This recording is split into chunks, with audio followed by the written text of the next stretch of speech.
আগে ছিল অয়ে অজগর, এখন দেখি অয়ে অন্য।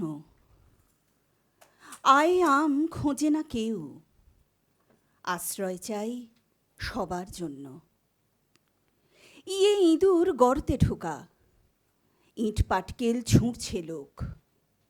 ঈগল গেছে বানপ্রস্থে, ঈশান কোণে জমছে ক্ষোভ। শিশু মনের মিঠে কথা হারিয়ে যাচ্ছে দিনকে দিন। শিশু মনের মিঠে কথা হারিয়ে যাচ্ছে দিনকে দিন। দাও না করে আগের মতো, শৈশবটা খুব রঙিন। বাহ, ধন্যবাদ। এবারে একটা চিঠি শোনাই। কেউ তো চিঠি শোনায়নি। শিরোনামটা ছিল এরকম, চিঠির প্রেমে, প্রেমের চিঠি, এরকম একটা চিঠি লেখার কথা। তো সেখানে লিখেছিলাম, আমি খুব বেশি প্রেমের চিঠি ফিটি কোনো দিন লিখিনি বা লিখতেও পারি না, তাও চেষ্টা করেছিলাম এই বিষয়টা ছিল বলে। আমরা সকলেই কম বেশি হয়তো এক্সপিরিয়েন্স করেছি যে অনেক সময় অনেক সম্পর্ক শুরু হয়, তারপর হঠাৎ করে কেউ কিছু না বলে চলে যায়। তো সেই রকমই একটি পরিস্থিতির ওপরে চিঠিটা লেখা। প্রিয় শুভ, চিনতে পারছো নাকি শুধুই কুয়াশা? অনেক দিন ধরে মেঘের গুমোট দেওয়াল আমাদের চারপাশে। মন খারাপ হলে মেঘ কুয়াশা হয় জানি, কিন্তু ব্যাকুল হলে তিস্তা হবে কি? আজ কত বছর পর টিভিতে আচমকা তোমাকে দেখবো ভাবিনি। তোমার বাগ্মিতা ঠিক আগের মতোই আছে। কলেজের দিন থেকেই তোমার বলা আমাকে টানত। আজও তোমার বক্তব্যের দাপটে পা আটকে গেল। যখন বুঝতে পারলাম এটা তুমি, একটা বিচিত্র অনুভূতি বিদ্যুতের মতো খেলে গেল শরীরে মনে। পরের দিনই ঠিকানা আর ফোন নাম্বার জোগাড় করে চলে গেছিলাম তোমার কলেজে দেখা করতে। কিন্তু তারপরেই ফ্ল্যাশব্যাকে হু হু করে পিছিয়ে গেলাম বেশ কয়েকটা বছর। তোমার সেদিনের অদ্ভুত ব্যবহার, কিছু না বলে চলে যাওয়াটা আমার পা আটকে দিল। ভাবলাম থাক, একটা চিঠি লিখে দেখি সেই আগের মতো। যদি উত্তর আসে তাহলে দেখা যাবে। কোদাল দিয়ে মাটি কোপায় মালি বাবুদের ওই ফুল বাগানের মাঝে।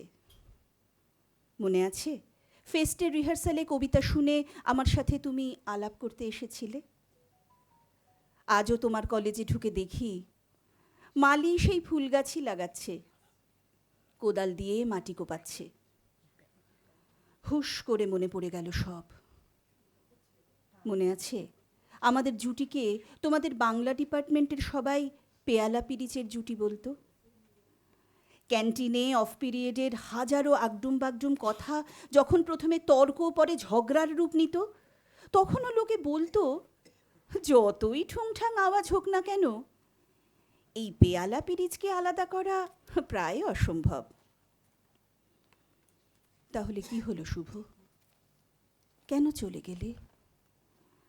দুর্গাপুজোয়, ইফতারে, বড়দিনে, সরস্বতী পুজোয়, ভ্যালেন্টাইন্স ডে বা প্রতিটি দিনই আমি তোমাকে খুঁজেছি। আমার কোনো নালিশ নেই শুভ, কিন্তু প্রশ্ন আছে অনেক। নিখাদ নিপাট আনন্দ পাওয়া আজকাল তো প্রায় ভুলতেই বসেছি, কিন্তু তাও কখনো যদি খুব আনন্দ হয়, তখন একেবারে চুপ করে বসে থাকতে ইচ্ছে করে। কোনো কথা নয়, খালি মনে হয় সেই নিবিড় মুহূর্তে অবগাহন করে উদযাপন করি।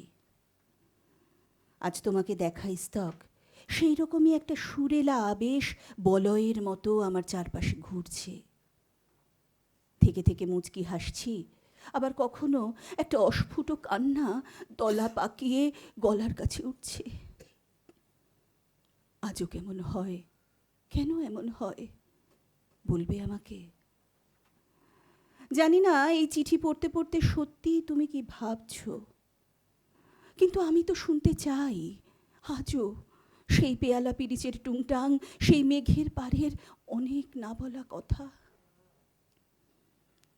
ফোন নাম্বার দিয়ে দিলাম, তবু যদি মনে করো সব কথা শেষ, তাহলে ধরে নেব এতকালের স্তব্ধতা শব্দে লুকোনো ছিল ঠিকই, কিন্তু সব বলার পরেও যা কিছু বাকি থাকে তার জন্য থাকলো না আর কোনো অবকাশ।